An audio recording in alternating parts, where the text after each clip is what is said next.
धीरे में elimination reaction हो जाएगा। और फ्री रेडिकल से बताना होता तो हम बताते कि जैसे जैसे आर डॉट का साइज बड़ा होने लगता है वैसे वैसे कंबाइनिंग कैपेसिटी घट जाती है और वो खुद में रिएक्शन करता है, मतलब डिसप्रपोर्शनेट कर जाता है, ऑक्सीडाइज रिड्यूस हो जाता है। समझ में आ रही बात? ठीक है, तो इसीलिए 3 degree alkyl halide is not suitable for would reaction. ठीक है, आवाज आ रही है आप लोग को? Yes sir. ठीक है, 3 degree alkyl halide is not suitable for would reaction और एल्कीन भी माइनर प्रोडक्ट के रूप में मिलता है। ठीक है, ये पॉइंट हम लोग को क्लियर हो गया था। ठीक है, मैकेनिज्म हो गया था। इसके बाद हम लोग वुड रिएक्शन ही कंटिन्यू करते हैं।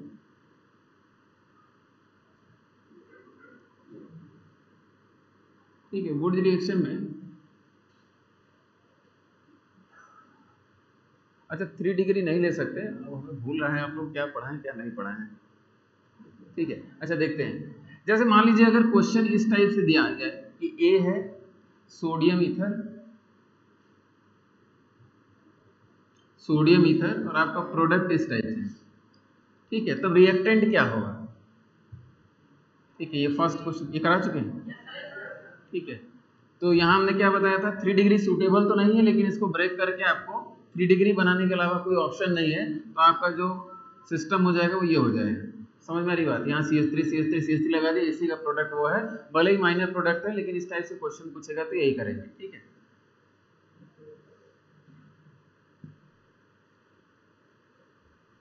चलिए क्वेश्चन लिखिए। तो write down the product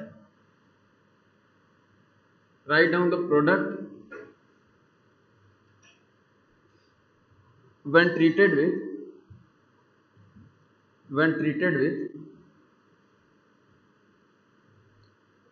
sodium oblique ether, ether का क्या रोल था, ये डिस्कस हो चुका था। वाई ईथर नहीं, ठीक है, चलिए इसको लास्ट में तब डिस्कस कर लेंगे।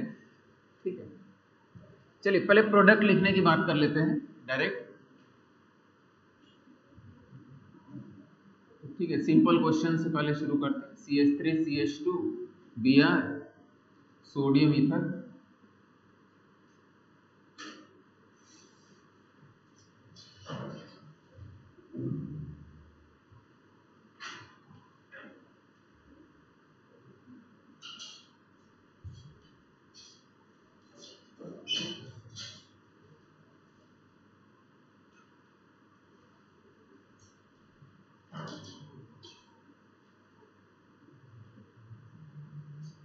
बातचीत नहीं करिए।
चलिए देखा जाए तो एकदम बेसिक क्वेश्चन हो गया। तो आपका प्रोडक्ट क्या हो जाएगा, मेथ प्रोब्यूट एन ब्यूटेन हो जाएगा।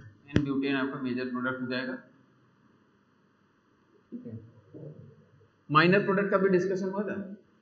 इसमें माइनर प्रोडक्ट क्या होगा, डिस्प्रोपोर्शनेट करेगा।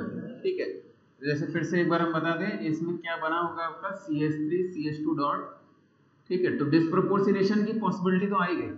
ठीक है, लेकिन मेजर प्रोडक्ट ये होगा और फाइनली माइनर प्रोडक्ट इसका डिस्प्रोपोर्शनेशन कराएंगे तो क्या हो जाएगा, CH2 डबल बॉन्ड CH2 और प्लस CH3CH3। ठीक है, जिसका डिस्कशन हम लोग नहीं करते अनलेस कि पूछा जाए। ठीक है, हमेशा मेजर प्रोडक्ट की ही बात होगी। पूछेगा तो कोई पूछेगा भाई कितने प्रोडक्ट बने, तो आप बोलेंगे 3 प्रोडक्ट बने। पॉसिबल प्रोडक्ट इसमें 3 है, मेजर प्रोडक्ट एन ब्यूटेन। ये समझ में आ गया ना कैसे बनाना है? ठीक है, दोनों ही समझ में आ जाना चाहिए। यहां देखा जाए, अच्छा इस कंपाउंड का नाम क्या है, कॉमन नेम याद होना चाहिए, इथिलीन डाइक्लोराइड। इथिलीन डाइक्लोराइड कहाँ मिलेगा ये compound? Alkyl halide first chapter पढ़ेंगे तो वहां शुरू में कॉमन नेम दिया है डाइक्लोराइड। और यहाँ पर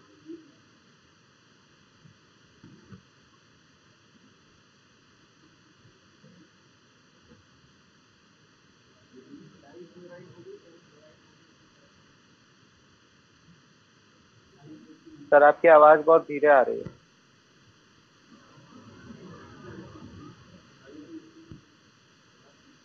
आई नहीं, अब नहीं आ रही है। नहीं आ रही भाई।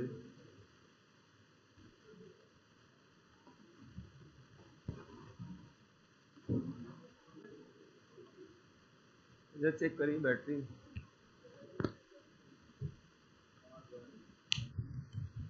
Hello hello.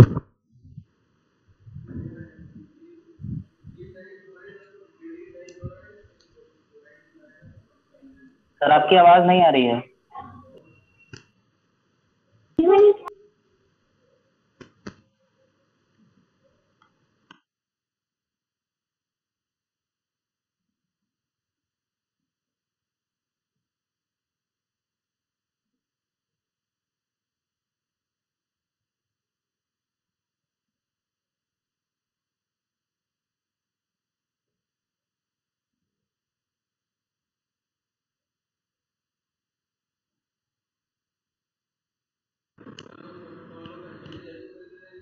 Hello hello hello. Sir बोल रहे हैं आवाज नहीं जा रहा है। अरुण सर बोल तो यही रहे, कैसे मालूम चलेगा इसमें? सर माइक मंगवा लीजिए, अब आवाज आ रही है। बैटरी फुल चार्ज है सर, बैटरी फुल चार्ज है।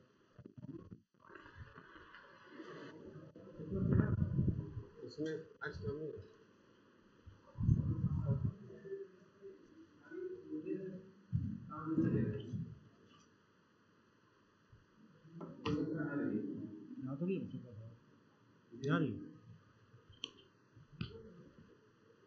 आवाज आ रही है? हाँ भाई। Yes sir. यस सर अब आ रही है। अपने यहाँ पे बढ़वा।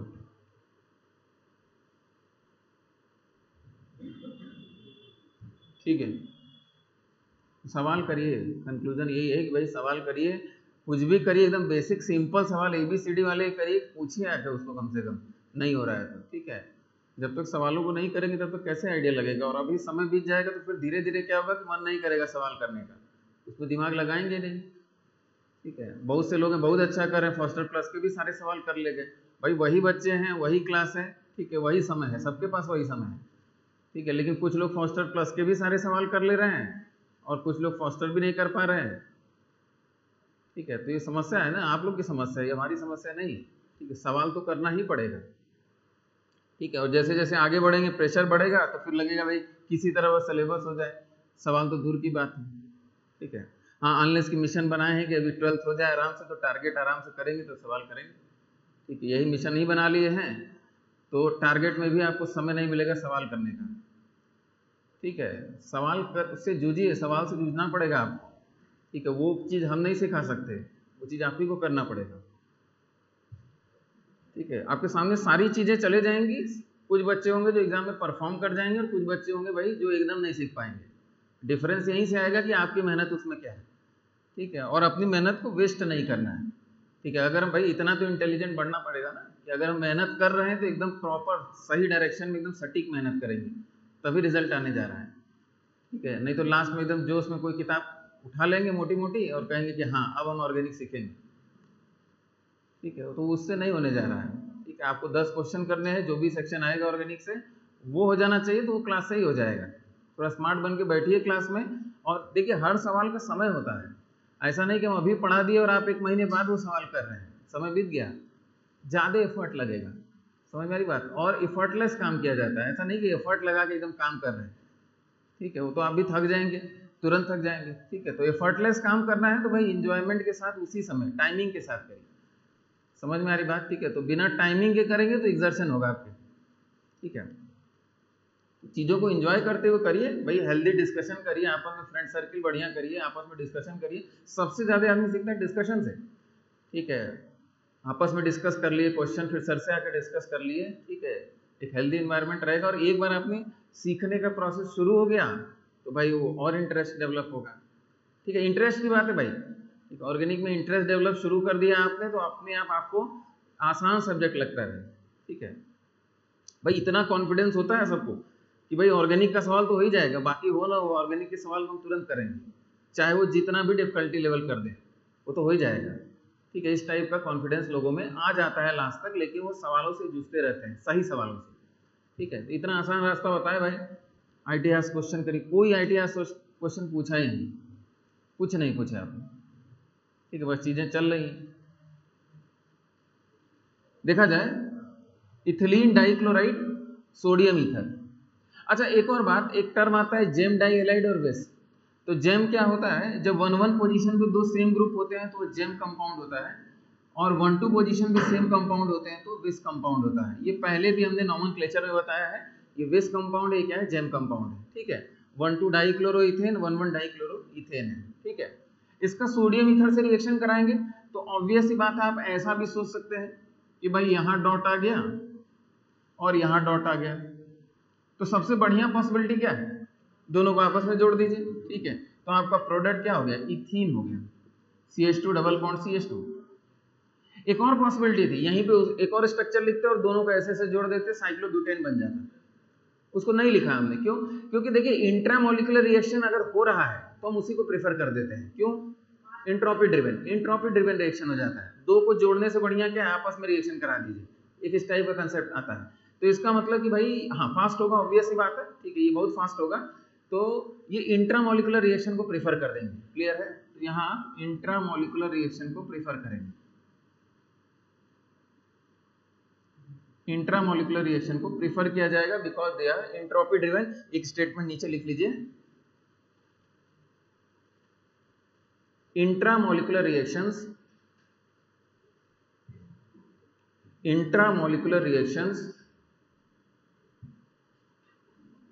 are preferred, intramolecular reactions are preferred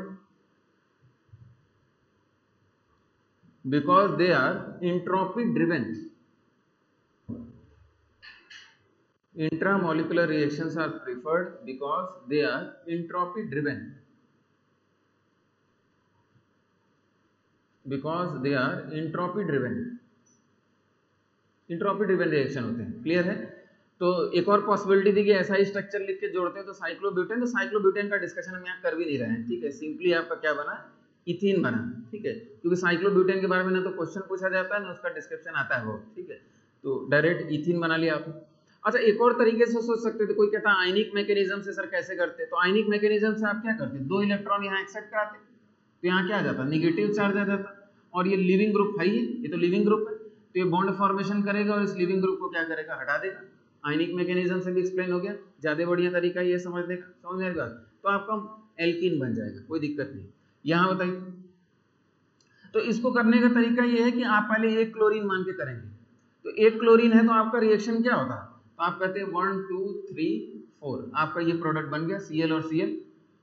क्या फर्दर रिएक्शन हो सकता है, फर्दर रिएक्शन करा देते हैं, तो आपका फाइनली प्रोडक्ट क्या बन गया, ये बन गया। समझ में आ रही बात, तो उसमें इथीन बना और इसमें क्या है, ब्यूटूइन बना, ब्यूटूइन बन गया, लिख लीजिए।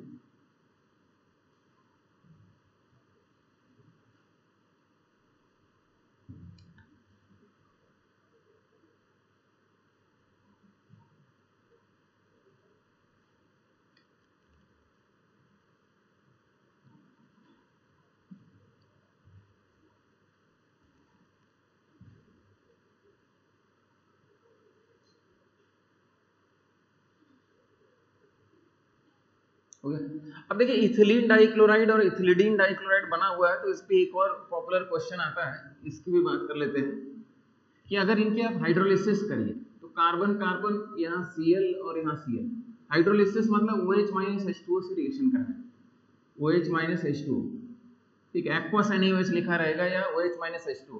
तो यहाँ करना क्या है भाई, दोनों जगह Cl है, उसको SN2 मैकेनिज्म से OH- से हटा दीजिए, तो आपका स्ट्रक्चर क्या बन गया, दोनों जगह OH आ जाएगा, ठीक है, CH2 और यहाँ आपका CH2, यहाँ आपका OH आ गया, दोनों जगह OH आ गया। लेकिन वही अगर ये कंपाउंड रहता और उसके हाइड्रोलिसिस करते तो यहाँ कंपाउंड क्या बन जाता, हाइड्रोलिसिस करते से, this is hydrolysis, alkaline hydrolysis बोला जाता है, बेसिक मीडियम में हाइड्रोलिसिस को एल्कलाइन हाइड्रोलिसिस। तो यहाँ आपका प्रोडक्ट क्या बन जाएगा, एक ही कार्बन पे दोनों जगह रिप्लेस कर दीजिए, दोनों Cl को बारी बारी से आप SN2 मैकेनिज्म से OH- से रिप्लेस कर दीजिए, आपका ऐसा स्ट्रक्चर बन गया, ठीक है। और ये प्रॉपर्टी हम लोग आगे भी डिस्कस करेंगे, पहले भी हमने बताया था, एक कार्बन पे 2 H क्या होता है, अनस्टेबल होता है, एक कार्बन पे 2 H अनस्टेबल होता है, कहाँ बताया था, ओजोनोलिसिस में हमने बताया था, ठीक है, लेकिन वो सब लेक्चर्स बहुत फास्ट गए थे, इसको दोबारा हम लोग पढ़ेंगे ही। तो ये अनस्टेबल होता है, तो यहाँ से आप H2 मॉलिक्यूल हटा देते हैं और इनके बीच डबल बॉन्ड बन जाता है, तो -H2, तो more than one OH on a carbon is unstable and it immediately releases molecule of H2O। यानी प्रोडक्ट में अंतर है, यहाँ आपका प्रोडक्ट बना है अल्कोहल और यहाँ प्रोडक्ट बना है एल्डिहाइड।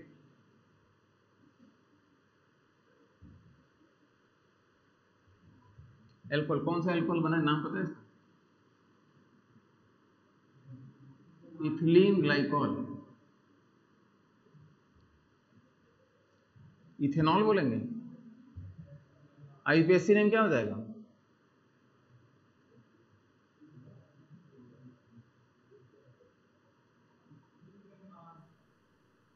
H2 diol. हाँ बिल्कुल, इथेन 1,2 डाइऑल, इथेन 1,2 डाइऑल हो जाएगा, ठीक है। तो इथिलीन ग्लाइकॉल और यहाँ क्या मिल गया, एसिटल्डिहाइड, यहाँ आपका एसिटल्डिहाइड, एसिटल्डिहाइड, ठीक है। तो बड़ा अच्छा क्वेश्चन होता है आगे चल के कि भाई इसका रिएक्शन हाइड्रोलिसिस क्या, इसका हाइड्रोलिसिस क्या, और प्रोडक्ट को आप डिफरेंशिएट कैसे करेंगे, किस रिएजेंट से करेंगे। हालांकि रिएजेंट तो आगे की बात है, आगे पढ़ेंगे, लेकिन ये पता चल गया कि एक में अल्कोहल बना, एक में एल्डिहाइड बना, तो एल्डिहाइड के टेस्ट रिएक्शन देगा, ये अल्कोहल के टेस्ट रिएक्शन देगा, समझ में आ रही बात, ठीक है। तो जैसे एल्डिहाइड का फेलिंग, बेंडिक, टॉलिन्स ऐसे रिएजेंट होते हैं जो एल्डिहाइड के टेस्ट रिएक्शन देते हैं, तो बिल्कुल वो यहाँ तो काम कर जाएगा, यहाँ काम नहीं करेगा, क्लियर है, ठीक है। तो इस टाइप के क्वेश्चन अच्छे बनेंगे। तो दो क्वेश्चन यहाँ से इन्फ्रेंस ड्रॉ करिएगा, सोडियम ईथर और आपका यहाँ डिफरेंस दिख रहा है और यहाँ भी डिफरेंस दिखेगा, ठीक है।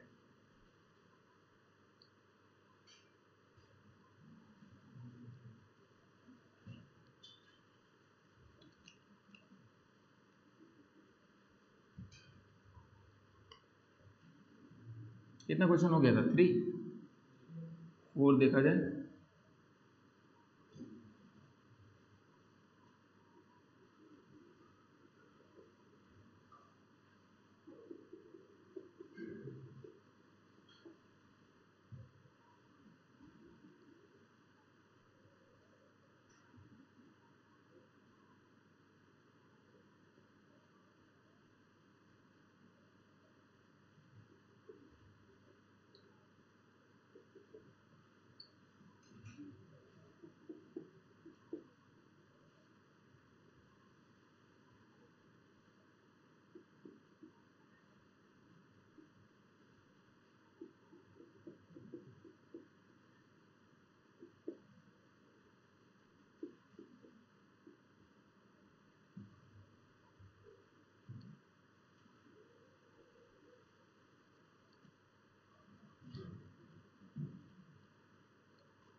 देखा जाए फोर्थ वाले में, तो फोर्थ वाले में बन जाएगा HC triple bond CH, acetylene का फॉर्मेशन हुआ।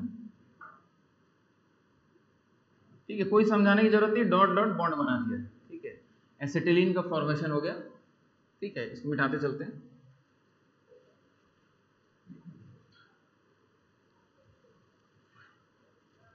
अच्छा, यहाँ ये स्ट्रक्चर सिस बनाया था, सिस ट्रांस से कोई फर्क नहीं पड़ेगा, चाहे आप Cl को ट्रांस कर दीजिए चाहे सिस कर दीजिए, उससे फर्क नहीं है, डॉट डॉट बनेगा, बॉन्ड बनाना है। ठीक है, और फाइनल प्रोडक्ट एसिटिलीन ही होगा। यहाँ भी वही चीज, साइक्लोहेक्सीन का फॉर्मेशन हुआ, साइक्लोहेक्सीन।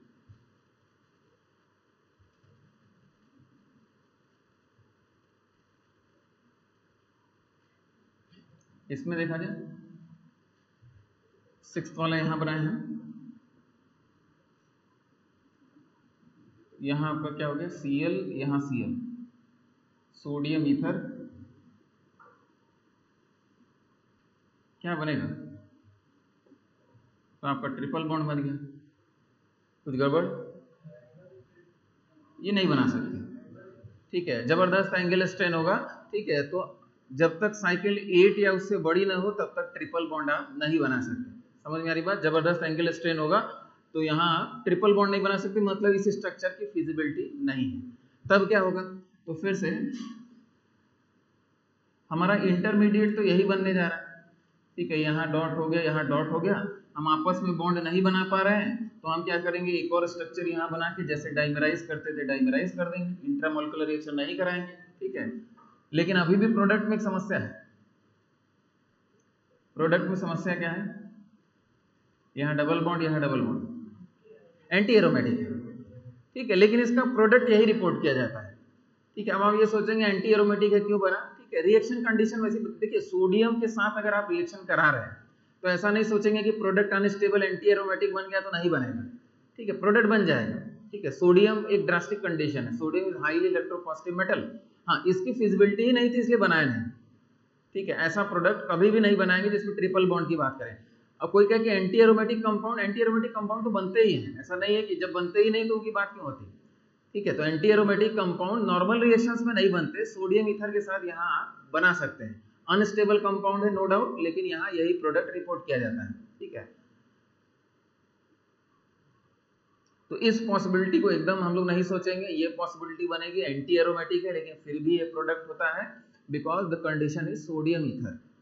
ठीक है, sodium is highly electropositive metal, वो इस टाइप के रिएक्शन फ्री रेडिकल मैकेनिज्म से करा ले जाता है। देखिए, एक बार हम फिर बता दें कि आप देखेंगे कुछ अनस्टेबल प्रोडक्ट्स सोडियम ईथर के साथ आप बनते हुए देखेंगे, आगे भी यही देखेंगे। ठीक है, तो उसका कारण यही है कि भाई sodium ether free radical mechanism promote करता है और ये बड़ा ही क्या होता है, फास्ट रिएक्शन होता है, तो उसमें अनस्टेबल प्रोडक्ट्स भी बन जाते हैं। ठीक है, तो उस पर बहुत नहीं सोचना है। हाँ, इसको नहीं बनाएंगे, इससे ज़्यादा इसको प्रेफरेंस दिया हमने। जैसे यहाँ देखा जाए, अच्छा इसमें यहाँ डबल बॉन्ड लगा देते हैं, जैसे इसमें देखा जाए 7th वाले में, तो वो भी इसी तरह बन जाएगा, बस अंतर क्या होगा। ठीक है, यहाँ अगर मान लीजिए हम बनाए इसको 7th वाले को, तो ये आपका स्ट्रक्चर हम डायरेक्ट अगर बनाए तो कुछ ऐसा बना देंगे। यहाँ आपका बेंजीन है और यहाँ भी बेंजीन और इसको ज्वाइन कर दें। ठीक है, या इसको ओपन करके अगर लिखते हैं तो हम ऐसा लिख देते हैं। इसमें भी समस्या तो वही है, एक साइकिल इसमें क्या है, एंटी एरोमेटिक है, ओवरऑल कंपाउंड एंटी एरोमेटिक हो सकता है। ठीक है, इस पर भी कई डिबेट है कि ऐसा कंपाउंड एंटी एरोमेटिक होता है कि नहीं होता है, कि बीच में होता है। ऐसा भी नहीं कि एंटी एरोमेटिक एक स्टेशनरी पोजीशन हो गया, बीच में भी चीजें होती है। ठीक है, aromatic, anti aromatic, non aromatic, और ऐसे भी कंपाउंड होते हैं जो एरोमेटिक एंटी एरोमेटिक के बीच में कहीं आ जाते हैं। समझ मेरी बात, तो ऐसा नहीं कि एकदम क्लियर कट डिमार्केशन हो जाता है। ठीक है, तो उस पर तो खैर डिबेट है ये क्या है, लेकिन हम लोग अपने समझने के लिए समझ सकते हैं कि यहाँ भी एक अनस्टेबल साइकिल एंटी एरोमेटिक दिख रही है, लेकिन ऐसा ही प्रोडक्ट इसमें बनेगा। ठीक है, ये पॉपुलर कंपाउंड भी है बाइफिनाइलिन, बाइफिनाइलिन।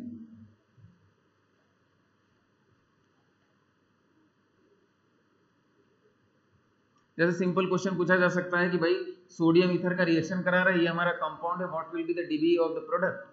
तो प्रोडक्ट का डीबी क्या है,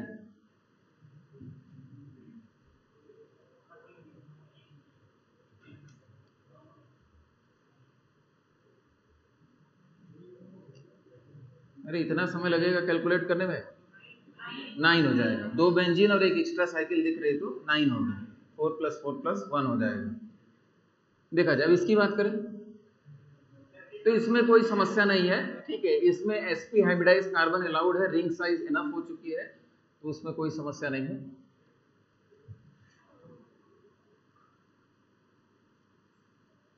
यहां ट्रिपल बॉन्ड बना लीजिए। 10th वाले में देखा जाए, 10th को ऐसे दे, या हम अगर मान लीजिए CH2 तो यहाँ Cl और यहाँ भी Cl बना दे तो एक ही बात है, उसको समझ जाइएगा। अब यहाँ हमने इस तरीके से बनाया तो आप आराम से सोच सकते हैं कि यहाँ आपका डॉट आया होगा, ये भी डॉट आया, अब इन दोनों को जोड़ दिया तो आपका साइक्लोप्रोपेन बन गया। साइक्लोप्रोपेन।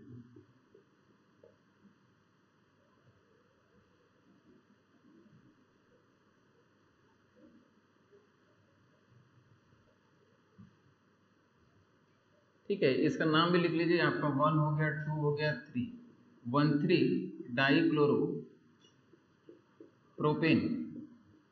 लैंग्वेज में अगर देख 1,3 डाइक्लोरो प्रोपेन को सोडियम ईथर से रिएक्शन करा रहे हैं तो साइक्लोप्रोपेन का फॉर्मेशन होता है। और रिएक्शन क्या है? Wurtz reaction. आयनिक मैकेनिज्म से भी बता सकते थे, यहाँ निगेटिव चार्ज आता है और यहाँ लिविंग ग्रुप है तो यहाँ बॉन्ड फॉर्मेशन करके इसको हटा देता है। क्लियर है? ठीक है।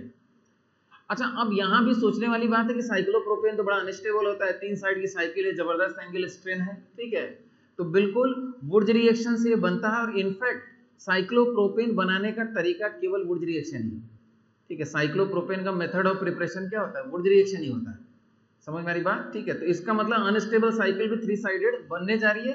क्यों? क्योंकि reaction condition free radical mechanism support करती है और ये तुरंत होता है रिएक्शन, ठीक है। इंटरमीडिएट बहुत रिएक्टिव होते हैं, तुरंत आपस में रिएक्शन करते हैं। क्लियर है बात? ठीक है। तो यहाँ एंगल स्ट्रेन वगैरह हम लोग नहीं सोचते हैं, रिएक्शन आपका हो जाएगा। और साइक्लोप्रोपेन बनाने का मेथड ऑफ प्रिपरेशन क्या है? यही है।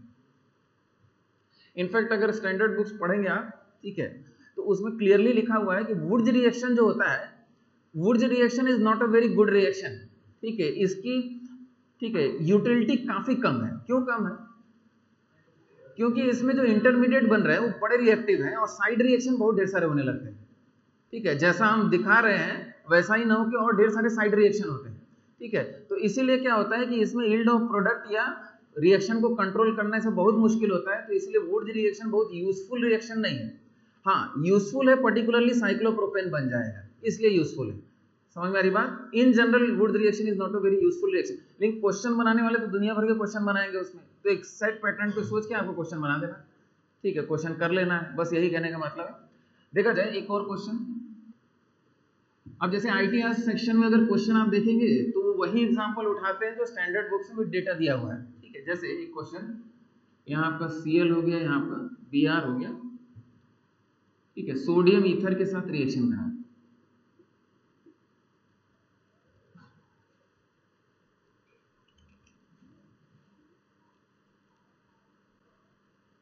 तो एग्जाम में तो खैर इतना ही पूछा गया, तो हम लोग को तो मेजर प्रोडक्ट से मतलब, जो मेजर प्रोडक्ट बना उसकी बात करेंगे। माइनर प्रोडक्ट के बारे में भी सोच लिया जाएगा थोड़ा सा।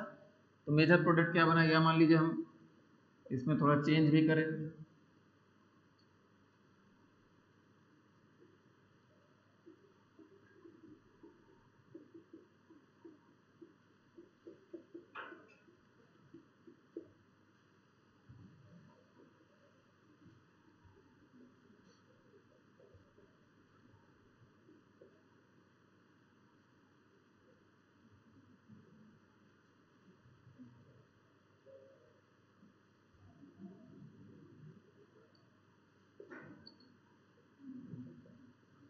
भाई कोई डिस्कशन आपस में नहीं करेंगे।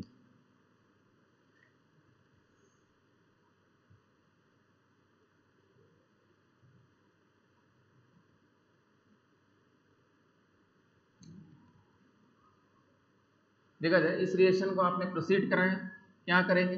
अच्छा, रिएक्टिविटी की अगर बात किया जाए, रिएक्टिविटी का भी डिस्कशन हम लोगों ने नहीं किया है, या किया है? नहीं किया है। तो सिंपल सी बात बताइए, ब्रोमीन और क्लोरीन में पहले किसका बॉन्ड तोड़ दिया जाए? ब्रोमीन का जो बॉन्ड कमजोर है उसका बॉन्ड तोड़ देंगे, यानी reactivity RI, RBr, RCl, RF की रिएक्टिविटी होती है, ठीक है। अभी लिख लेंगे थोड़ी देर। तो यहाँ अगर आप शुरुआत करेंगे, पहले वहां का बॉन्ड तोड़ देते हैं तो यहाँ डॉट आ गया और यहाँ क्या हो गया? Cl आ गया। फिर सेकंड नंबर पे यहाँ भी डॉट बना सकते हैं ठीक है, और उनको आपस में जोड़ देंगे, यही ना। तो एक तो पॉसिबिलिटी ये हो गई कि भाई इनको आपस में आपने जोड़ दिया और ऐसा प्रोडक्ट मिल गया। दूसरी पॉसिबिलिटी क्या हो सकती है कि ऐसे मॉलिक्यूल को आपस में जोड़ना शुरू कर दिया, ठीक है, तो इधर जोड़ लेंगे तो आपका क्या प्रोडक्ट मिलेगा, ठीक है, मान लीजिए हम यही बना लेते हैं, तो आपका ऐसा सिस्टम मिल जाएगा। यहाँ आपका क्या हो गया, Cl हो गया और यहाँ आपका Cl हो गया, ठीक है। हो सकता है इसमें और रिएक्शन फर्दर प्रोसीड कर जाए, यहाँ भी डॉट डॉट करके फर्दर आगे एडिशन हो जाए, ठीक है। तो मान लीजिए यहाँ तक अगर मान लीजिए हम रोकते हैं इसको, और भी पॉसिबिलिटी है प्रोडक्ट बनने की।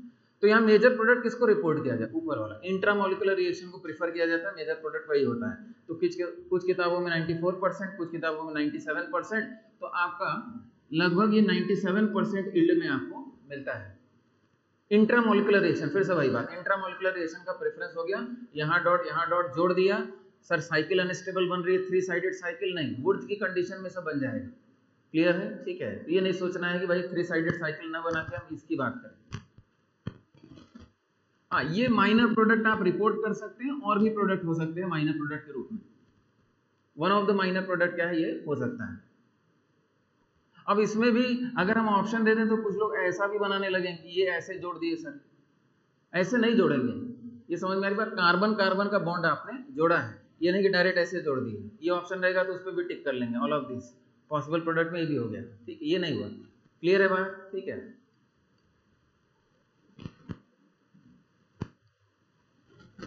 ये बन गया। अच्छा, ये भी एग्जैक्टली वही क्वेश्चन हो गया, ठीक है, तो एग्जैक्टली इसका भी प्रोडक्ट वही हो जाएगा।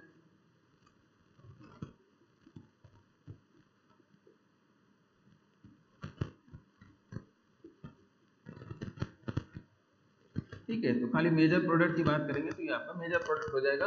अगेन ITR सेक्शन में देखिएगा ये क्वेश्चन कहाँ है, ठीक है, क्लियर हो जाएगा।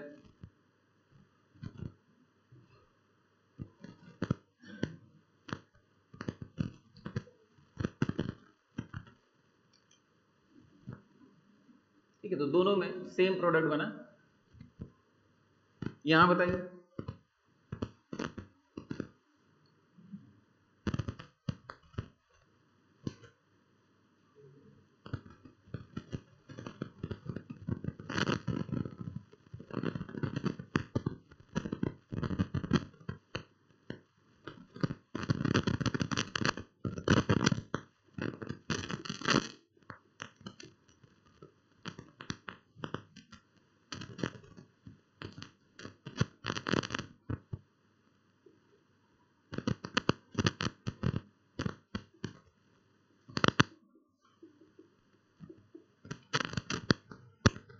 यहाँ क्या बन गया,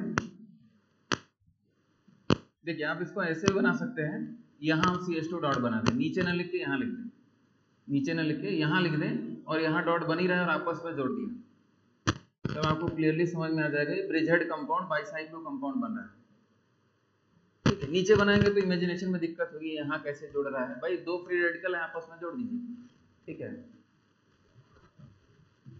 बाइसाइक्लो कंपाउंड बन जाएगा।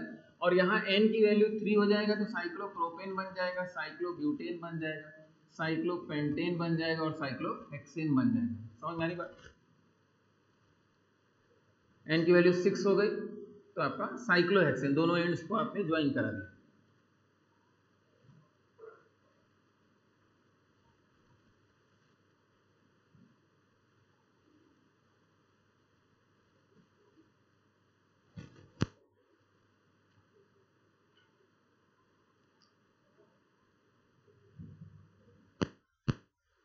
अच्छा, कोई कैसा रहा ग्रेटर देन 6 हो जाएगा, तो ग्रेटर देन 6 पे साइक्लोहेक्सेन के बाद कोई सोचे साइक्लोहेप्टेन बन जाए, ठीक है, 7 साइड की साइकिल 8 साइड की साइकिल वो नहीं बनती है, प्रैक्टिकलिटी ये पॉलीमराइजेशन में चले जाते हैं, स्ट्रेट चेन पॉलीमर वगैरह बनने लगते हैं जो हम लोग को नहीं पढ़ना है, ठीक है, बस लिख सकते हैं N ग्रेटर देन 6 अगर होगा तो ये पॉलीमराइजेशन हो जाता है।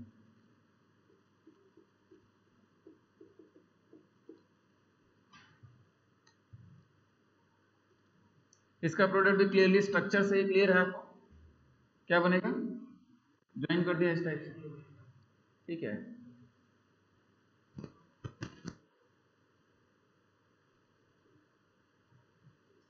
अच्छा, अब यहाँ रिएक्टिविटी की अगर बात लिखी जाए तो मैकेनिज्म से क्लियर था कि बॉन्ड टूटना है, कार्बन और हेलोजन का बॉन्ड टूटना है, तो टूटना है तो जितना आसानी से टूटे उतना बढ़िया है। तो RI, RBr, RCl और आपका RF, ये रिएक्टिविटी ऑर्डर होता है। दूसरा क्वेश्चन इसमें ये हो सकता है कि सर रिएक्टिविटी ऑर्डर तो ठीक है, क्या RF रिएक्शन करता है? जैसे हमने रिड्यूसिंग एजेंट में X not equals to F लिखा था, तो क्या RF रिएक्शन करेगा? तो बिल्कुल रिएक्शन करेगा। यहाँ स्ट्रॉन्ग बॉन्ड, कमजोर बॉन्ड, ये सब यहाँ कंसिडर नहीं करेंगे। फिर से वही बात, सोडियम ईथर के साथ रिएक्शन करा रहे हैं। क्लियर है बात? ठीक है, तो रिएक्शन बिल्कुल करेगा। हाँ, इसके कंपैरिजन में स्लो होगा थोड़ा, ठीक है, रिएक्शन कर जाएगा। यहाँ भी एक बात समझने की कोशिश करेगा, ये भी रिएक्शन करने जा रहा है। कोई कहे कि सर मान लीजिए अगर हम एरिल हैलाइड की बात करते हैं और यहाँ लोन पेयर है, डबल बॉन्ड कैरेक्टर है, तो क्या ये रिएक्शन करेगा? ये भी रिएक्शन करेगा। यहाँ कोई double bond character, triple bond character नहीं बात करेंगे, क्योंकि आगे सोडियम ईथर के साथ रिएक्शन हो रहा है। ठीक है, तो चाहे ये हो, चाहे आप वेनाइल हैलाइड की बात कर लीजिए, सबसे नीचे वाली लाइन आप लोगों को दिख रही है? Yes sir. ठीक है, तो यहाँ भी डबल बॉन्ड कैरेक्टर है, ये भी रिएक्शन करेगा, कोई समस्या नहीं है। तो सोडियम ईथर के साथ ये सब दिक्कतें नहीं आएंगी, हर जगह रिएक्शन करा लिया जाएगा। इनफैक्ट एरिल हैलाइड वाला रिएक्शन तो काफी कॉमन है। 15th रिएक्शन अगर देखा जाए तो यहाँ अगर Cl हो गया और सोडियम ईथर के साथ रिएक्शन करा रहे हैं, ठीक है, तो प्रोडक्ट क्या हो जाएगा? दो रिंग को ज्वाइन कर दिया जाएगा। ठीक है, सेम मैकेनिज्म से आप डॉट डॉट करके इमेजिन कर सकते हैं। ठीक है, या एक पे निगेटिव न्यूक्लियोफिलिक सब्स्टिट्यूशन भी सोच सकते हैं। तो आपका क्या हो जाएगा? बाइफिनाइल। बाइफिनाइल अगेन देखिए, बाइफिनाइल एक इंपॉर्टेंट कंपाउंड है। ठीक है, मेथड ऑफ प्रिपरेशन में कई बार बाइफिनाइल का डिस्कशन आएगा एनसीईआरटी में, और बाइफिनाइल बनाने का यही एक तरीका आपके पास है। ठीक है, काफी बढ़िया तरीका है, और इससे बाइफिनाइल आपका बन जाएगा। ठीक है, तो उसके बाद जो भी रिएक्शन प्रोसीड कराएंगे तो दो इक्वल आपको आपने ज्वाइन कर दिया, बाइफिनाइल बनाने का काफी बढ़िया तरीका है। ठीक है, क्लोरोबेंजीन का रिएक्शन करा दिया, sodium ether Wurtz reaction.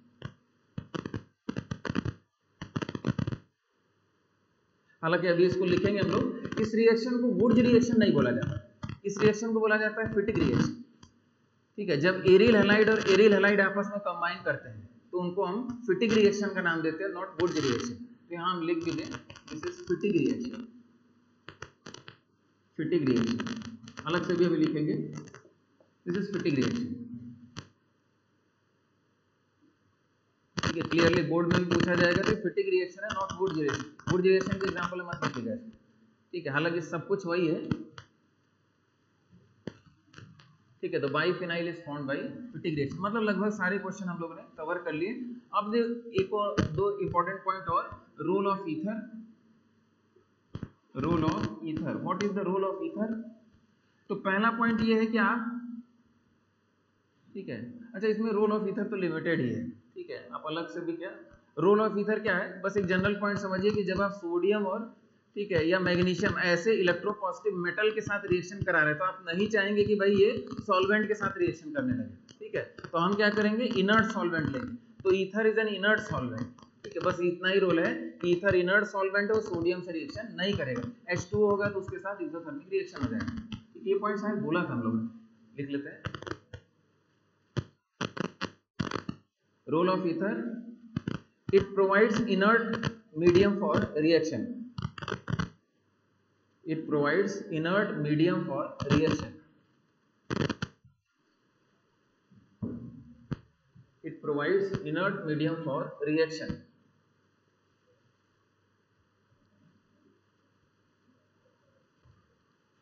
It provides inert medium for reaction.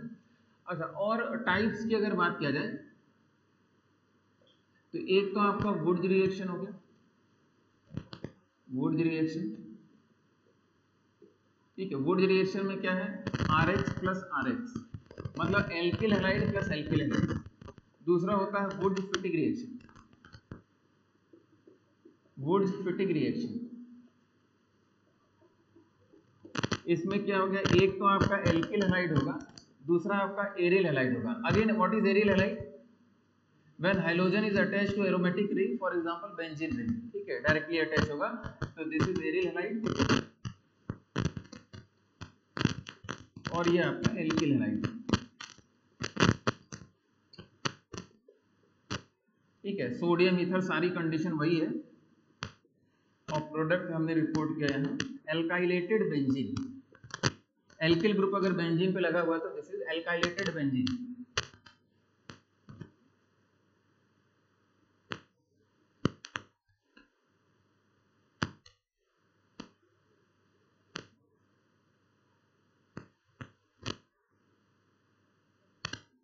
अब इसमें एक क्वेश्चन आप पूछ सकते हैं, क्या क्वेश्चन पूछ सकते हैं कि सर इसमें तो 3 प्रोडक्ट बनेंगे, PH R और PHR, खाली एक ही क्यों लिखा है? तो हम बोलेंगे वो मेजर प्रोडक्ट होता है, आप बोलेंगे मेजर प्रोडक्ट क्यों हुआ? ठीक है, तो कई प्रकार के एक्सप्लेनेशन इसके होते हैं। ठीक है, हालांकि उससे लेना देना हम लोग का होता नहीं है, क्योंकि वुड फिटिंग में क्या पूछा जाता है कि aryl halide alkyl halide it is वुड फिटिंग रिएक्शन या which of the following is वुड फिटिंग रिएक्शन, पहचानना होता है। उपाय क्या हो सकता है? ठीक है, चलिए पहले लिख लिया आपने सब में, थोड़ा सा जल्दी से लिखा करिए भाई।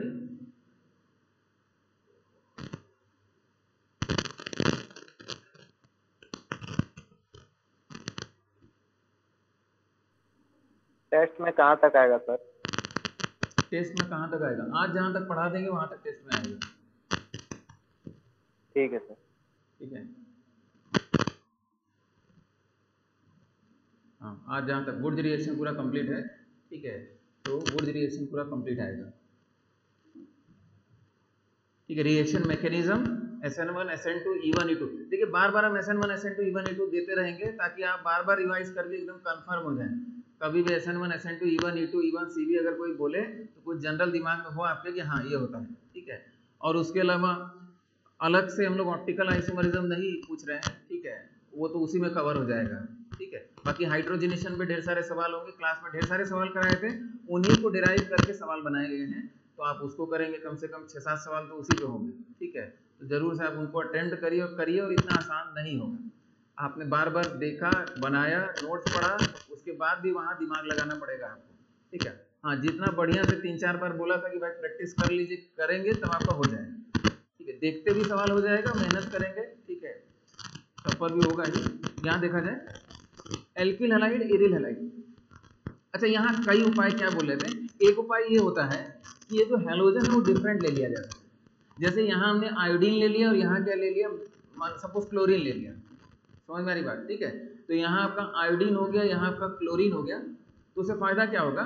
तो यहाँ जनरली लोग आयनिक मैकेनिज्म प्रपोज करके इसको एक्सप्लेन करते हैं। आयनिक मैकेनिज्म, तो पहले बॉन्ड किसका टूटेगा? इसका टूटेगा। यहाँ एक इलेक्ट्रॉन एक्सेप्ट करा है, 2 एक्सेप्ट करा दिया, तो PH- बन गया, PH- बन गया। PH- अब इस पे अटैक करा के न्यूक्लियोफिलिक सब्स्टिट्यूशन करा दिया और PHR बन गया। समझ में आ रही बात? ठीक है, जैसे PH- बना तो इसी पे क्यों अटैक हुआ? खुद पे अटैक कर लेता, तो इसका कंसंट्रेशन गिर जाता है।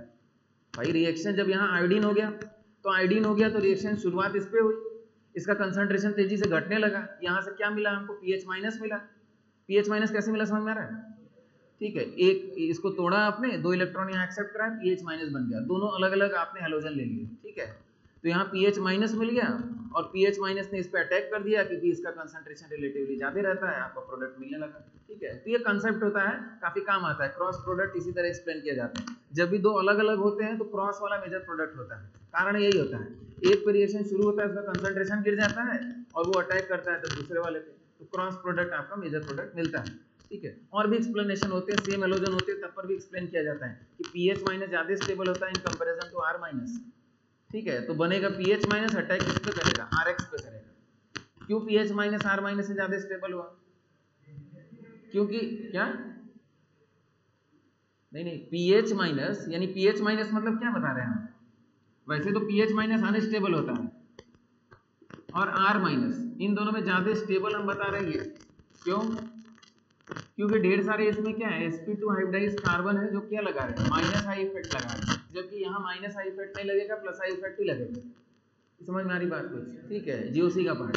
तो PH- ज्यादा stable in comparison to R-, तो यहाँ से PH- बनता है और अटैक किस पे करता है? RX पे करता है। एक हाइपोथेसिस एक्सप्लेन करने की। ठीक है, प्योरली आयनिक मैकेनिज्म से इसको एक्सप्लेन किया जाता है। ठीक है, फिलहाल तो इसमें नहीं पढ़ते हैं। वुर्ज फिटिंग रिएक्शन में प्रोडक्ट क्या होता है? ये होता है, बाकी दोनों प्रोडक्ट की पॉसिबिलिटी है लेकिन वो माइनर प्रोडक्ट बन जाते हैं। इस तरीके का मैकेनिज्म इसमें अडॉप्ट हो जाता है। ठीक है, चलिए आगे बढ़ते हैं। फिटिक रिएक्शन,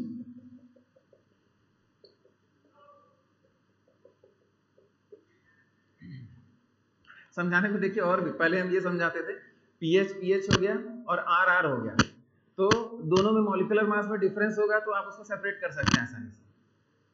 समझ में आ रही बात? ठीक है, तो समझाने को तो कुछ भी समझा दिया जाएगा, उसमें कोई दिक्कत। ठीक है, ये भी एक लॉजिक होता है, कुछ लोग समझाते हैं लेकिन वो लॉजिक ही नहीं। ठीक है, क्योंकि वो बनते ही क्या है, माइनर प्रोडक्ट बनते हैं। ये समझ में आ रहा है? जैसे पीएच पीएच और इसमें मॉलिक्यूलर मास में अच्छा खासा डिफरेंस हो जाएगा, तो आप बोल सकते हैं कि फ्रैक्शनल डिस्टिलेशन से सेपरेट हो जाएगा। ठीक है, वो सुविधा पिछले वाले में नहीं थी, लेकिन बनते ही माइनर प्रोडक्ट है, मैकेनिज्म ही कुछ ऐसा होता है। क्लियर है? ठीक है, यहाँ देखा जाए फिटिक रिएक्शन कोई दिक्कत नहीं है, दोनों क्या हो जाएंगे, aryl halide, aryl halide plus aryl halide, sodium ether.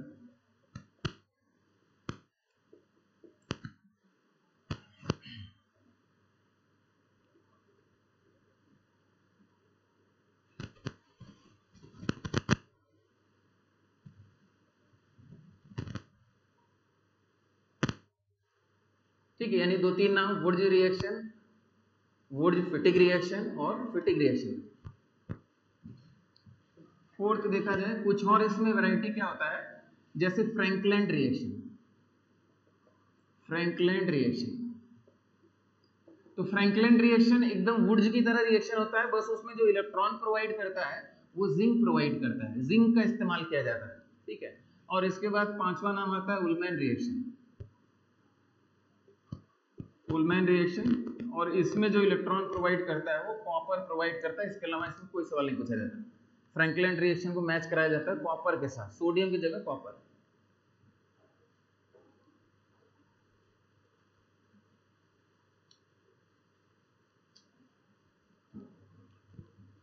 ठीक है, वुड्स रिएक्शन हम लोग का कंप्लीट हो गया। ठीक है, अब इसके बाद एक और इंपॉर्टेंट रिएक्शन, तीसरा रिएक्शन। ठीक है, ग्रिग्नार्ड, फ्रॉम ग्रिग्नार्ड।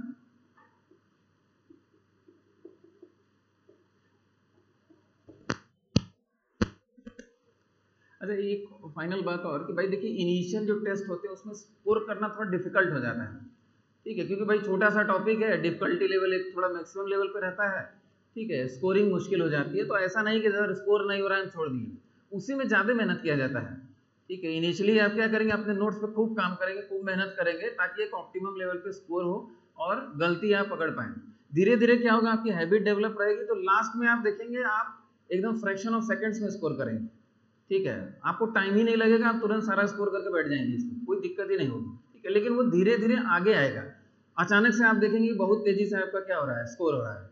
ठीक है, लेकिन वो स्टेज पहुंचने तक बहुत से लोग डिसअपॉइंट होकर बंद कर देंगे कॉपी किताब, इन्हें हमसे तो नहीं हो पाएगा। ठीक है, क्योंकि अचानक से हाइड्रोकार्बन के बाद आपको लगेगा कि चीजें बहुत तेजी से निकल रही हैं, और स्कोरिंग पोर्शन वही होता है। ठीक है, जो ग्रुप केमिस्ट्री है, लेकिन वो बहुत तेजी से निकलती है, क्योंकि मैक्सिमम पोर्शन हम लोग यहाँ डिस्कस कर चुके होते हैं। ठीक है, तो पेशेंस रखिए और इनिशियली खूब मेहनत करिए। ठीक है, और कहाँ मेहनत करना है ये भी डिफाइन करके करिएगा। ठीक है, नहीं तो किताबें तो है ही है बढ़िया बढ़िया, जिसमें आप डिस्ट्रैक्ट भी हो जाएंगे और नेट कुछ मिलने वाला भी नहीं। ठीक है, तो खूब मेहनत करिए, नोट्स पे टेस्ट दीजिए, उसमें अच्छे क्वेश्चन मिलेंगे। ठीक है, और उनको बढ़िया से बढ़िया करने की कोशिश करिएगा और गलती सुधारिएगा भाई। ठीक है, अगर पेपर मेहनत से बनाया जा रहा है तो कुछ पर्पज होगा उसका, एक एक क्वेश्चन पे मेहनत है। ठीक है, तो आप उससे सीखेंगे काफ़ी कुछ। ठीक है, सिखाने के लिए ही वो पेपर है, ऐसा नहीं है कि भाई आपको डिमोटिवेट कर दिए, यार स्कोर ही नहीं हो रहा है, एक आसान पेपर बना दिया जाए, बच्चे मोटिवेटेड फील करेंगे। तो ये हमारा अप्रोच तो नहीं रहता है कि एक एकदम आसान पेपर बना दे और बच्चे मोटिवेटेड उससे नहीं होंगे। ठीक है, शुरू में आप भले डिमोटिवेटेड हो जाए, लेकिन लास्ट में क्या होगा कि आप हाईली मोटिवेटेड रहेंगे, और कोई क्वेश्चन आप कहेंगे भाई ले आओ हम कर देंगे, ऐसा कंसेप्ट आप डेवलप कर लेंगे। समझ में आ रही बात? तो डिमोटिवेट होने का कोई मतलब नहीं कि डिमोटिवेट होकर बैठ गए।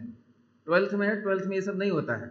ठीक है, तो अपना मैक्सिमम मेहनत करिए, टेस्ट में जो भी स्कोर आए उससे बेटर करेंगे। ठीक है, फ्रॉम ग्रिग्नार्ड की अगर बात करें तो ग्रिग्नार्ड क्या होता है आपका, RMgX। ठीक है, या इनफैक्ट कैसे बनता है, RX मैग्नीशियम ईथर, मैग्नीशियम और ईथर, या ड्राई ईथर, वाटर नहीं रहेगा ऑब्वियस सी बात है, ईथर।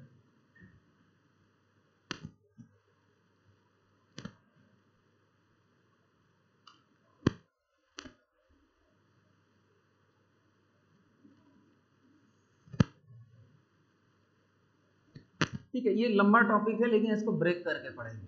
ठीक है, अभी कुछ इनिशियल डिस्कशन कर लेंगे, फिर उसके बाद धीरे धीरे इसको पढ़ते रहेंगे, हर जगह ये आएगा काम, लेकिन बेसिक डिस्कशन कर लिया जाएगा।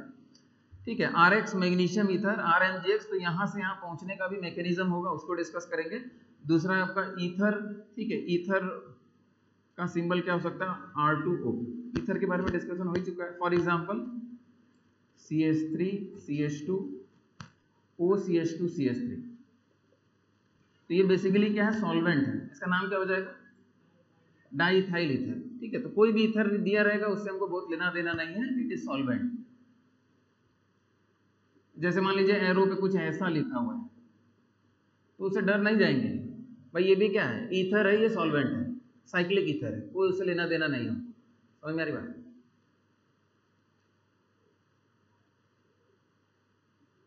RX मैग्नीशियम ईथर आपका RMGX का फॉर्मेशन हो गया and it is Grignard alkyl magnesium halide. Alkyl magnesium halide. ठीक है, फॉर एग्जांपल जैसे CH3 MgBr, ये आपका C2H5 MgBr, या ऐसे भी लिखा जाता है C6H5 MgBr, या इसको हम PH MgBr लिख सकते हैं। CH3 MgBr क्या होगा, methyl magnesium bromide, ethyl magnesium bromide, phenyl magnesium bromide, नाम लिख लीजिए।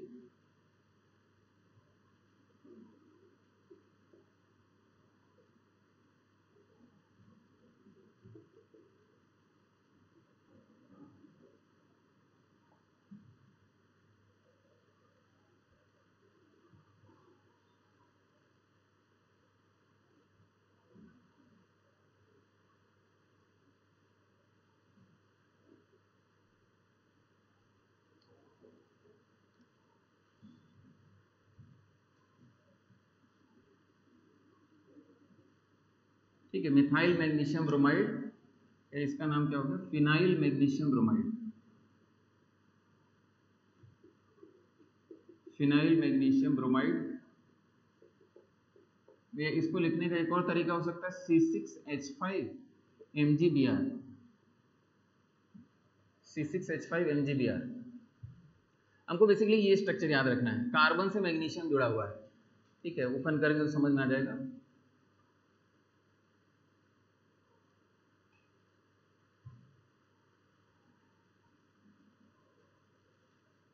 अच्छा, अब देखा जाए थोड़ा सा ग्रिग्नार्ड के बारे में।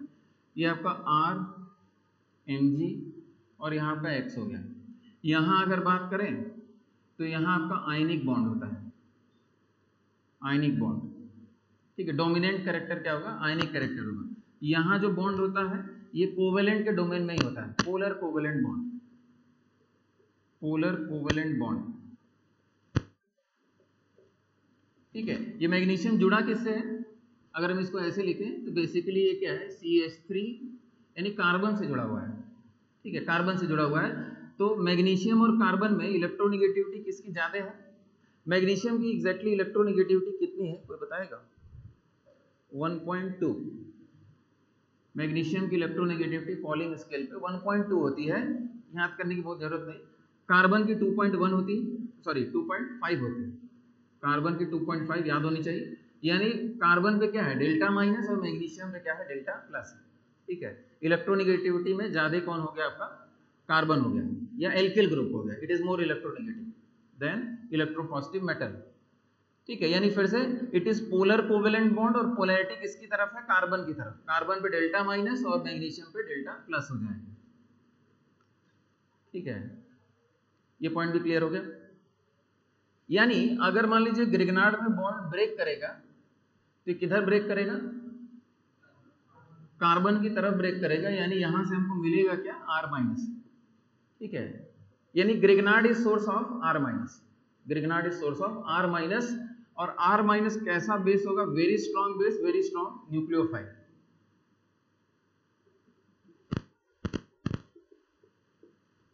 Very strong base oblique nucleophile, very strong base oblique nucleophile.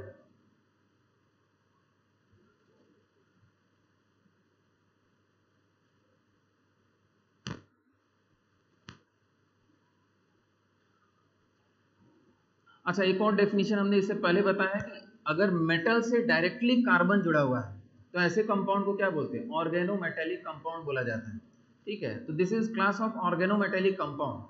ठीक है, तो Grignard is an organometallic compound and it is source of R- which is a very strong base oblique nucleophile. ठीक है, तो ग्रिग्नार्ड इज, ये क्या है? Organometallic compound है, ऑर्गेनोमेटेलिक कंपाउंड। तो व्हाट इज ऑर्गेनोमेटेलिक कंपाउंड? ये शायद पहले ही बताया है, कई बार बताया है। ठीक है, तो ऑर्गेनोमेटेलिक कंपाउंड में कार्बन डायरेक्टली मेटल से जुड़ा होगा तो दिस इज ऑर्गेनोमेटेलिक कंपाउंड। ठीक है, एक लाइन लिख लेते हैं ग्रिग्नार्ड के लिए। Grignard is source of R-,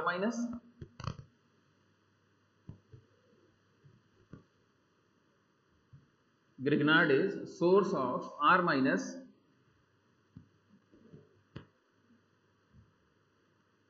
which is very strong base oblique nucleophile, which is very strong base oblique nucleophile। अच्छा, ये तो कहने के लिए हमने तोड़ दिया, वैसे ग्रिग्नार्ड डायरेक्ट रिएक्शन करने आएगा तो हम बोलेंगे ग्रिग्नार्ड के लिए स्टेटमेंट बोलना चाहिए था, Grignard is a very strong base oblique nucleophile. Grignard as such reaction करने आएगा, पोलैरिटी है और जहां रिएक्शन करना होगा वहां ये बॉन्ड टूट के अटैक करेगा। समझ में आ रही बात? हाँ, लेकिन सुविधा के लिए इससे R- बाहर निकाल लिया जाता है और ऐसे लोग सोचते हैं। ठीक है, लेकिन आइडियल तरीका क्या है? Grignard is a very strong base oblique nucleophile, ये ज्यादा बढ़िया स्टेटमेंट है। ठीक है, अच्छा, अब इसके बाद अगर समझा जाए ऑर्गेनोमेटेलिक कंपाउंड। ठीक है, तो और कोई organometallic compound? Organometallic compound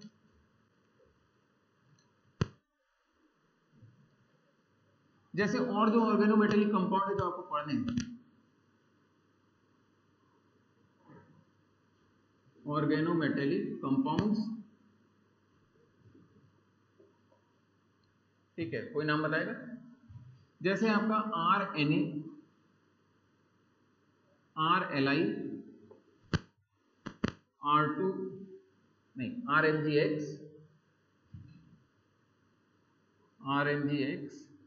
R2CD, R2CuLi,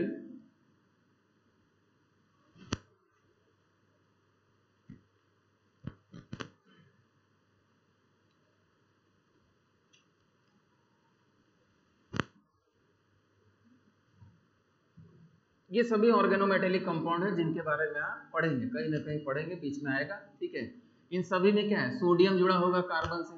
ठीक है, हाइड्रोजन से नहीं जुड़ा, कार्बन से जुड़ा होगा। ठीक है, तो सोडियम, तो यहाँ भी बेसिकली वही बात है, यहाँ आपका डेल्टा माइनस, यहाँ आपका डेल्टा प्लस है। ठीक है, वही सिचुएशन रहेगी। ठीक है, यहाँ भी वही बात है, सब ऑर्गेनोमेटेलिक कंपाउंड है। तो ये आपका alkyl sodium, alkyl lithium, alkyl magnesium halide लिखा था, इसको बोलेंगे dialkyl cadmium, dialkyl cadmium. और ये आपका डाई एल्किल लिथियम क्यूप्रेट,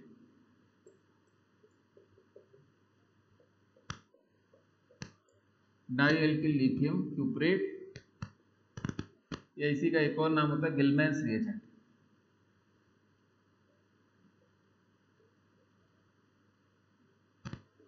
गिलमैन्स रिएजेंट।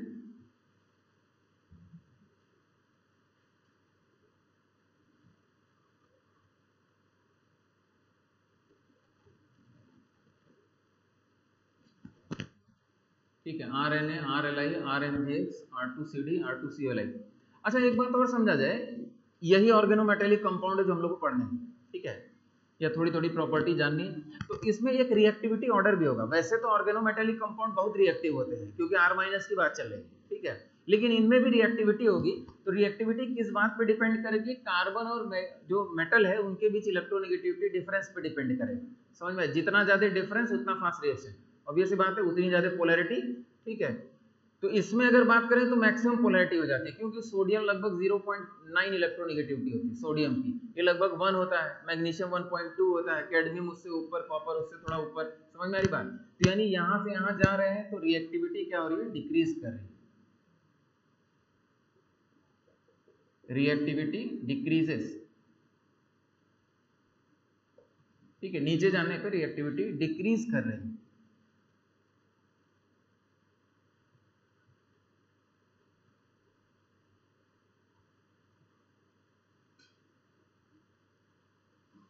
ठीक है, रिएक्टिविटी क्या हो रही है, डिक्रीज कर रही है। क्यों डिक्रीज कर रही है, इलेक्ट्रोनेगेटिविटी डिफरेंस घट रहा है। ठीक है, अच्छा ऐसा नहीं है कि हमको बहुत रिएक्टिविटी ज्यादा है तो उससे भी फायदा है, हमको ऐसी जगहों पे भी रिएक्शन कराना पड़ेगा जहां लो रिएक्टिविटी लेके पहुंचेंगे तो बढ़िया है, काम बनेगा। समझ मेरी बात। तो कुछ जगहों पे स्पेसिफिक R2CD काम करेगा और कुछ जगहों पे RMGX काम करेगा, या समझ में आ रही बात में। ठीक है, तो ये एप्लीकेशन भी आपको देखने को मिलेगा कि कहीं कहीं R2CD का ही इस्तेमाल करेंगे, गिरगनाट का इस्तेमाल नहीं करेंगे, क्योंकि हाई रिएक्टिविटी है।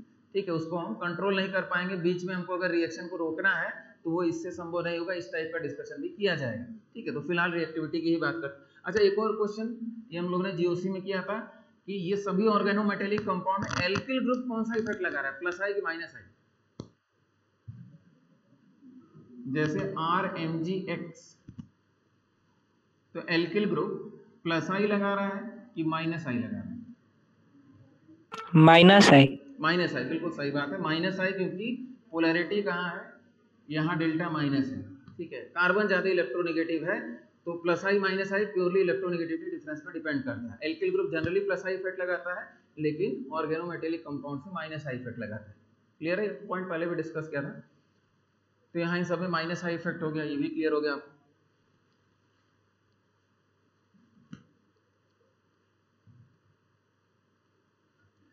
अब जैसे हम पूछें कि RCOO minus Na RO minus Na, ठीक है, यह आपका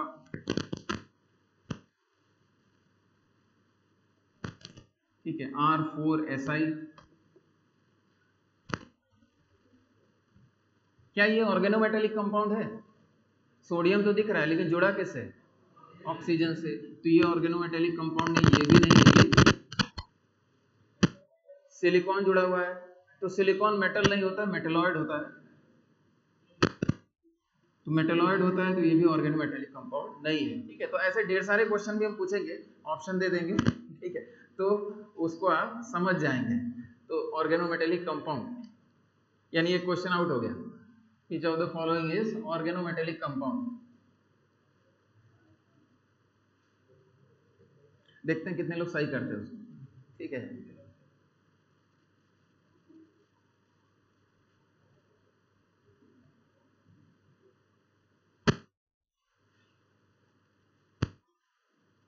अच्छा ऑनलाइन देते हैं कि आके देते हैं टेस्ट, ऑनलाइन चल रहा है, तब तो नकल करते होंगे, चीटिंग नहीं करते हैं। चीटिंग करने का समय ही नहीं मिलता होगा, कहाँ से चीटिंग करते कोई फायदा नहीं होता सर। ग्रुप में बैठ के करते होंगे तब है,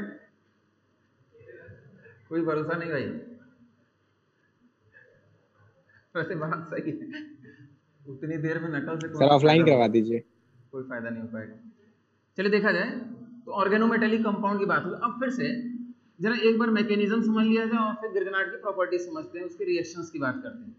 तो मैकेनिज्म की अगर बात करेंगे तो आपका RX मैग्नीशियम ईथर से रिएक्शन करा है। ठीक है, ईथर आपका सॉल्वेंट होगा। अगेन मैकेनिज्म लिखने के कई उपाय हैं। तो एक तो आपने इसको ऐसे ब्रेक कर लिया, ठीक है, और मैग्नीशियम को आपने क्या किया, Mg प्लस, वैसे तो 2 इलेक्ट्रॉन दे सकता है, outer most 12th second group का है तो आउटर मोस्ट में 2 इलेक्ट्रॉन है वैलेंशियल, तो 1 इलेक्ट्रॉन आपने निकाला, तो यहाँ हमने डॉट छोड़ दिया, 2 इलेक्ट्रॉन बचा हुआ है, प्लस इलेक्ट्रॉन। ठीक है, थोड़ा शॉर्ट में ही मैकेनिज्म लिख रहे हैं। ये टूट गया आपका, तो टूट गया तो आपका क्या बन गया R प्लस, और R प्लस पे आपने 1 इलेक्ट्रॉन एक्सेप्ट करा दिया। क्या सिचुएशन बनी आपकी फाइनली, आपका सिचुएशन बन गया R डॉट। ठीक है, R डॉट बन गया। ठीक है, और प्लस मैग्नीशियम की अगर बात करें तो प्लस आपका Mg, और यहाँ एक डॉट है और यहाँ पॉजिटिव चार्ज है। इसका मतलब आपके पास क्या है, मैग्नीशियम के पास एक और इलेक्ट्रॉन है और एल्किल ग्रुप के पास है, दोनों के बीच बॉन्ड बना दीजिए। ठीक है, यानी फाइनली आपका बॉन्ड क्या बन गया, R Mg, और इस पर पॉजिटिव चार्ज है तो यहाँ क्या कर लीजिए, X माइनस को जोड़ लीजिए। ठीक है, तो ये आपका मेथड ऑफ प्रिपरेशन होगा।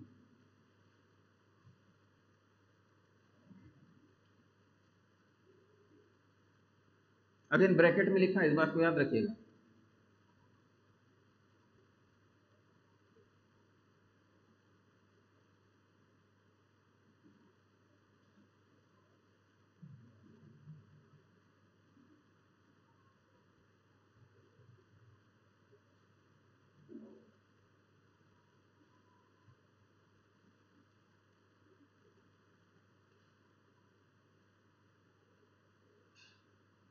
अच्छा, ये सब चीज़ें बहुत ऑथेंटिक इसलिए नहीं होती हैं क्योंकि 4-5 किताबें बहुत फॉरेन ऑथर्स की स्टैंडर्ड हैं, उनमें खुद में वो नहीं है कि भाई एक ही मैकेनिज्म लिखा जाए, हर किताब में अपना अपना मैकेनिज्म लिखा हुआ है। समझ मेरी बात? तो हम किसको सही माने? तो हम कह रहे हैं एक प्रोबेबल तरीका ये हो सकता है बनाने का। उस पर लड़ने का मतलब नहीं है कि सर 2 इलेक्ट्रॉन एक्सेप्ट करा के R- बनाइए, फिर मैग्नीशियम से बॉन्ड बनाइए, चार्ज हटाइए, ठीक है, Mg2+ करिए, तो कोई मतलब ही नहीं है वैसा डिस्कशन करने का। या और भी मैकेनिज्म प्रपोज किए गए हैं, ठीक है, जो बियॉन्ड स्कोप है, समझ में ही नहीं आएगा कि कैसे बना दिया है, ठीक है।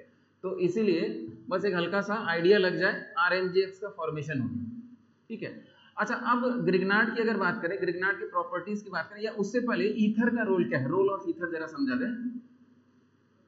तो रोल ऑफ ईथर, तो पहला तो आप बोल सकते हैं इनर्ट सॉल्वेंट, इनर्ट सॉल्वेंट, यहां एक और रोल आता है, और दूसरा होता है कि ये जो बना है RMGX, इसको स्टेबलाइज करता है कॉम्प्लेक्स फॉर्मेशन करके, ठीक है। तो stabilization of Grignard, stabilization of Grignard by complex formation, complex formation, stabilization of Grignard by complex formation.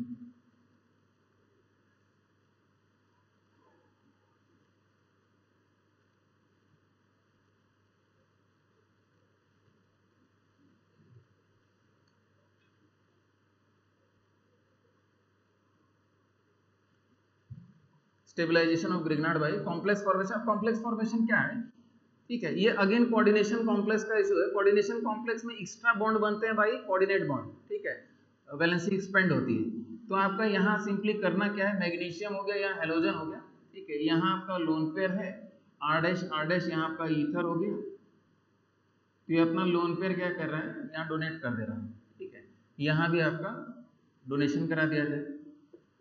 तो इस एक्स्ट्रा बॉन्ड से ये क्या कर रहा है, स्टेबलाइज कर जा रहा है, कॉम्प्लेक्स फॉर्मेशन यही है, ठीक है। तो इस टाइप का कॉम्प्लेक्स फॉर्मेशन होता है जिससे स्टेबलाइज होता है।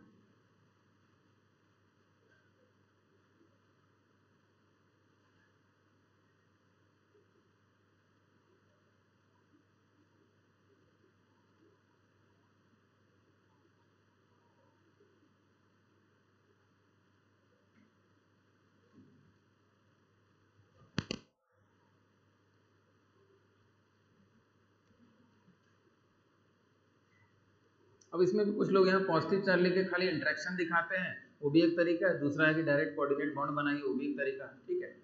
तो इसी तरीके से बनाया जाए, डायरेक्ट कोऑर्डिनेट बॉन्ड बना दिया, कॉम्प्लेक्स फॉर्मेशन। तो बस आपसे डायरेक्ट पूछे, क्योंकि कहीं कहीं ऐसे सवाल आपको मिलेंगे, ठीक है, इंपॉर्टेंट क्वेश्चन है, what is the role of ether. तो apart from solvent, inert solvent, दूसरा क्या है, स्टेबलाइजेशन ऑफ ग्रिग्नार्ड, ठीक है, बस इतना ही आपको जानना है, स्टेबलाइजेशन ऑफ ग्रिग्नार्ड। अब ग्रिग्नार्ड के रिएक्शन की अगर बात किया जाए, तो ग्रिग्नार्ड के रिएक्शन फिर से हम समझे कि ग्रिग्नार्ड का दो टाइप का प्रॉपर्टी हो गया, कि यहाँ delta minus it is source of R minus, और R माइनस क्या है, very strong base and very strong nucleophile. तो ग्रिग्नार्ड एज अ बेस क्या करेगा, एसिडिक हाइड्रोजन खींचेगा, ठीक है। और ग्रिग्नार्ड एज अ न्यूक्लियोफाइल, तो न्यूक्लियोफाइल का जो रिएक्शन है बड़ा वास्ट है, समझ में आ रही बात, जितने फंक्शनल ग्रुप आप जान रहे हैं सब पे ग्रिग्नार्ड का रिएक्शन होने जा रहा है, ठीक है। तो ग्रिग्नार्ड एज अ न्यूक्लियोफाइल एक वास्ट टॉपिक है, ठीक है। तो पहले बेस के रूप में बात कर लेते हैं। तो ग्रिग्नार्ड, देखिए, Grignard is a very strong base, Grignard is a very strong base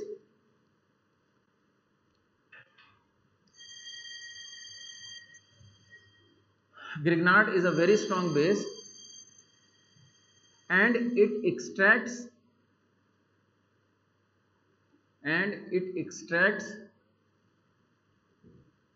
acidic hydrogen,